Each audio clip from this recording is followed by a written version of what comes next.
Welcome to Season 3 of the To Health With That podcast, where we break up big topics into small bites. I'm your host, Dr. Amy Newsel, and I'm joined by my dear friend, women's health and fertility expert, naturopathic physician Kate Nomas, to break down infertility, hormones, and the whole baby-making shebang. This week, let's finish up our conversation about red flags in women's hormone abnormalities by talking about things like pelvic pain and cramping and acne and fatigue. Pelvic pain and cramping. I hear women say this is normal all the time. Well, I cramp, or I'm in bed for a day at the start of my period. Right. Not normal. Right. Not I mean, normal, but not healthy. Yeah, exactly. Common, right. But not common. Healthy. Not, yes. So I usually tell women that if you have a little bit of mild cramping the day before your cycle, the day before you start bleeding, or a little mild cramping on cycle day 1, 2, and 3, that's not interfering again with activities of daily living, doesn't mean you can't parent or brush your teeth or drive in a car. That's a reasonable amount. And anything more than that, we shouldn't be living with, and we should do what we need to do to feel better. Completely agree. Yep. Completely agree. Yeah. One of my favorite things is pelvic floor PT, but we won't get into that anymore because there's so many different causes. But I love pelvic floor PT for unexplained cramping. Like when nobody can get to the bottom of it, I find that it helps so much. Also incredible for pain with intercourse, unexplained pain with intercourse, or obviously any pelvic floor issues, right? So exactly. Incontinence. Yep. So with pelvic pain or cramping, which we call dysmenorrhea, that could be a sign of endometriosis, fibroids, sometimes PCOS, I see that less, and ovarian cysts, which would be more around ovulation, but not necessarily. PMS, premenstrual syndrome, or PMDD, which is just a more severe form, usually comes in those last 7 days prior to the new cycle. Most women, some women are more emotionally sensitive to, most women are going to experience some emotional changes in the premenstrual phase, but some women are even more emotionally sensitive to hormone fluctuations. And if you are having PMS or PMDD that is significantly impacting your quality of life, it's not only important for quality of life, but for potentially affecting your fertility. Absolutely. Absolutely. Yeah, that really matters. And a lot of women just live with it, right? It's just how it's always been, but it doesn't have to always be that. Nope. Nosebleeds at the start or during menses. Tell me about this one. I love this. So I have seen this actually in a number of patients who just, mentioned it in passing. Like, it's not really a problem. It happens sometimes where I'll notice, like it's not necessarily a flooding nosebleed, but it'll be a few spots of blood on a tissue.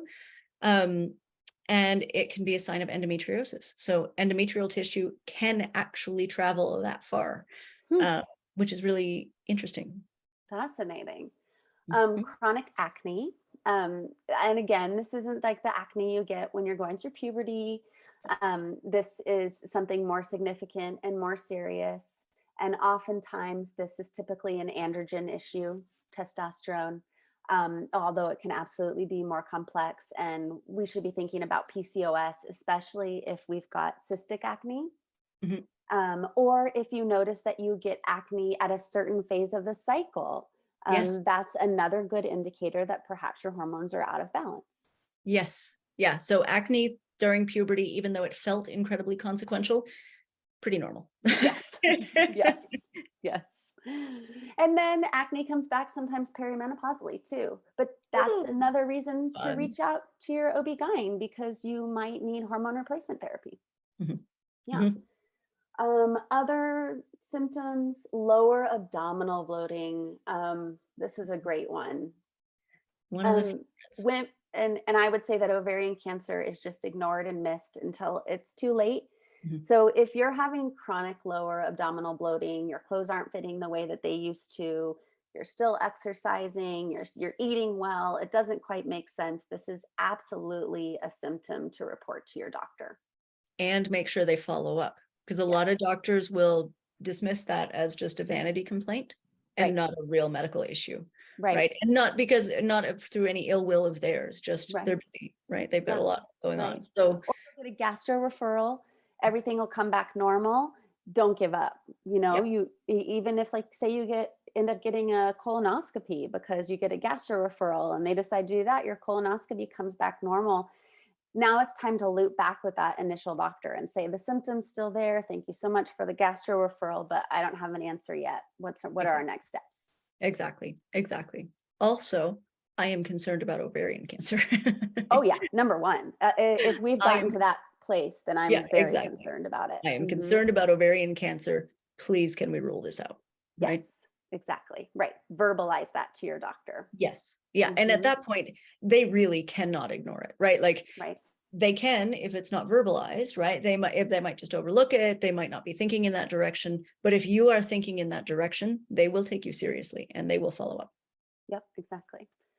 Do you want to take fatigue? Fatigue, well, yeah. So occasional fatigue is normal, right? That's sort of life. But ongoing fatigue can indicate a deeper problem.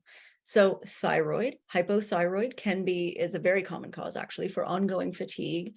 It's more common in women, but men have thyroid issues too. So definitely get this looked at. Excess progesterone. Also, if you get a progesterone secreting IUD and have fatigue, it could be secondary to that. Yeah, I did that. It was not a great idea for me. Yeah. But, and women will report weight gain with the progesterone birth control methods, even the mini pill sometimes, if you're progesterone sensitive. Absolutely. Yeah. But also chronic fatigue, or CFS or ME it's also being called myalgic encephalomyelitis.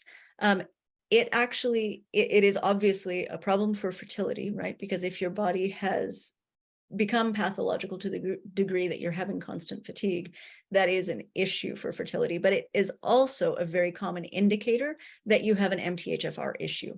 And MTHFR is obviously associated with a higher incidence of repeat pregnancy loss. And my last plug for fatigue would be an autoimmune workup. Absolutely. Because it could be any of the autoimmune diseases leading to that kind of deep bone fatigue where life is no longer enjoyable and you just don't have the energy that you used to. Bring, especially women, because fatigue will be ignored by doctors. They'll just say, oh, well, you're busy, you've got a lot going on, you're working full time. But if you've got chronic fatigue, that's also time to think about an autoimmune workup and bring that up as well. Absolutely. Yep, that's a really good point. Hot flashes, one of my favorite symptoms, actually. I've never had hot flashes, so I don't mean personally, I just mean as a doctor.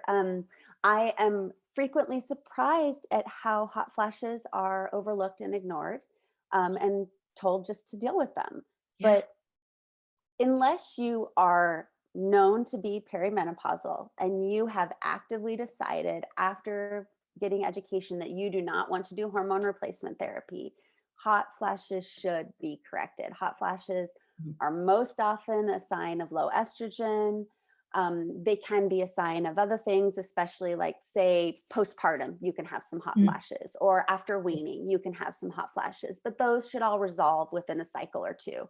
But if you're noticing repeat hot flashes over time, usually that's a sign of low estrogen, and that needs to be assessed, because if we have low estrogen, we're usually not going to be conceiving. That's right. That's exactly right. Hot flashes and night sweats are the same thing. Some women experience them as like a rising heat sensation in the face, like you're super embarrassed. You know, like when you get super embarrassed and your face gets flushed, or at least that happens to me. That's kind of what a hot flash feels like. Or it can also be like actually sweating, wetting the sheets with your body sweat. I want to talk a bit about weight gain. Yes, do it, please. So it doesn't count if it's COVID and you're doing the COVID baking, which I did. I loved the COVID baking. It was super fun. Pandemic is the perfect excuse. But if you have not changed your diet or lifestyle, right? You're eating a fairly clean diet, you're exercising to the level that you usually do, and you have unexplained weight gain, then that can be a sign that something's going wrong. Insulin resistance. We overlook insulin resistance or prediabetes in this culture because it's so common, right? Everybody's got it. It's like a belly button. Totally. But the problem is that does affect your estrogen levels and it leads to fertility troubles, right?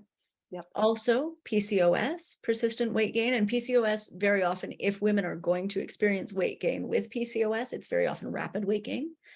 And then also adrenal or stress hormone imbalance, which again, imbalances those sex hormones. And my last one would be perimenopause. Yeah, fair point. Yeah. Another one that will sometimes lead to persistent weight gain. And I think women just don't have in their mind that perimenopause can start at 35. You know, that's why I just keep bringing it up. I think we think, oh, that's like the 55 and plus. No. Menopause is over by then. Perimenopause can start way earlier in years where you absolutely are still wanting to make babies and have babies. Yeah. So I would just add that as another one. Yeah, exactly. That is a really great point. Pain with intercourse. Okay. So pain with sex, especially penetration. This can indicate low estrogen hormones, especially if there's vaginal dryness or stinging. It can also indicate endometriosis or an STI. Yeah, that's true. STI, I didn't think about. So that's, again, not something that we should just live with. If we have new pain with intercourse, reach out to your physician, let them know you have the symptoms so that you can understand why it is. Because an STI is a very different reason for having pain with intercourse than low estrogen is, right. Or a mass or a tumor. Exactly. Yeah. And it doesn't necessarily have to be something to do with hormones, actually. It can also be, say, a mass or tumor in the digestive tract. Right, exactly. And it's normal to have some transient pain with intercourse after having a baby, whether vaginally or through C-section. But again, there are ways to improve that. And probably those causes aren't going to affect fertility unless it's drastically affecting your ability to have intercourse. Right. Yeah. And breast discharge, we talked about a little bit in the last episode, but again, that is something that needs to be evaluated and assessed because it can very much affect fertility if it's, say, a high level of prolactin. And like you said, it is treatable. So knowing why, then you can treat it and then you optimize your fertility if it is that prolactin. Exactly. Low sex drive, or what we call libido. It's a thing. Yeah, it really is. I would say that I've been practicing for 14 years. I think you've been practicing a little longer, or maybe 14 years sounds about right. 19 for me. Okay. Yeah. So I have seen most women, meaning over 60%, report decreased sex drive after their 30th birthday. And then decreased sex drive with each subsequent baby that they have. Decreased sex drive with perimenopause, decreased sex drive with hypothyroidism. So it's complicated and it's not always the easiest to do a workup with, but it's an important symptom to note. It is an important symptom, and especially if there's a sudden change, right? So yes. That's not related to your relationship circumstance. Yes, exactly. And I tell women, especially if you don't even notice an increased sex drive right before ovulation. Yeah. Because some women just sometimes, as we age, we don't have as much of a sex drive, but most women can still feel desirous and libidinous right around ovulation. And if even that has flatlined, then that's usually a sign of a pretty low drive that may be needing assessment. Yes, exactly. Infertility. This is an important one. So infertility, you're not getting pregnant when you're trying to. And we talked about the definition in detail, but if you've been trying for a year or more and you haven't conceived, then you definitely fall into that category. And I want to point out that trying doesn't have to be actively trying. It can be not preventing. Right? Exactly. If you're not preventing conception and you're having unprotected sex. Yeah. Right. You don't have to be perfectly timing it every month for 12 months. You just have to be having some sex every month. Exactly. If you're having some sex, you're not using any protection, and you're not having a baby, here we are. Exactly. That's a really good point. Sores that won't heal on your breasts. Why don't you cover that one? So this is not necessarily something that may be a fertility factor, but it is something that I like to remind women about because it can be a sign of a different type of breast cancer that doesn't show up as a lump, right? It's called ductal carcinoma in situ.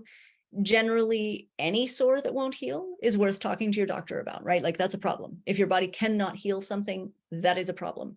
But this one especially, I like to remind women that it's there. So not a fertility factor, but it is a red flag that I want you to actually talk to your doctor about. And I would say that goes along with a sudden change in your breasts. Mm-hmm. This could be a drastic change in shape that's obviously not connected to puberty or completed menopause, an inverted nipple, a new soreness or lesion for no reason that you know of. Those would all be reasons to check in. Good point. Good point. And then a sudden change in your cycle is very much something to pay attention to with fertility and trying to conceive. You've always had one type of period. You bleed for 4 days, it's bright red blood, and then it stops on day 5, and now you're bleeding for 7, 8, 9 days. It's trickling out, you're spotting. We haven't even talked about spotting. I think we should add that right here. So spotting can be a sign of a polyp. Spotting can be a sign of low progesterone. Spotting can be a sign of in the follicular phase, in the early half of your cycle, can be a sign of perimenopause. So spotting is not normal. Really I think a lot of women will just accept spotting as part of a normal cycle. But spotting, especially in conjunction with not conceiving quickly, should be looked into. And I have found most often, especially spotting in the mid-luteal phase, is polyps. Yes, good point. Really good point. Yeah, and that should be evaluated, right? Yep. Like don't let that go unseen. Right. Mm-hmm. Perfect. I think that's all I've got. Yay. So those are our red flags for hormone abnormalities that need to be checked out and not ignored. Kate and I busted time today because, let's face it, we like to talk. Please watch the video version in the show notes. See more of Dr. Kate at naumesnd.com. That's naumesnd.com. Or visit tohealthwiththat.com for myself, Dr. Amy. See you next week.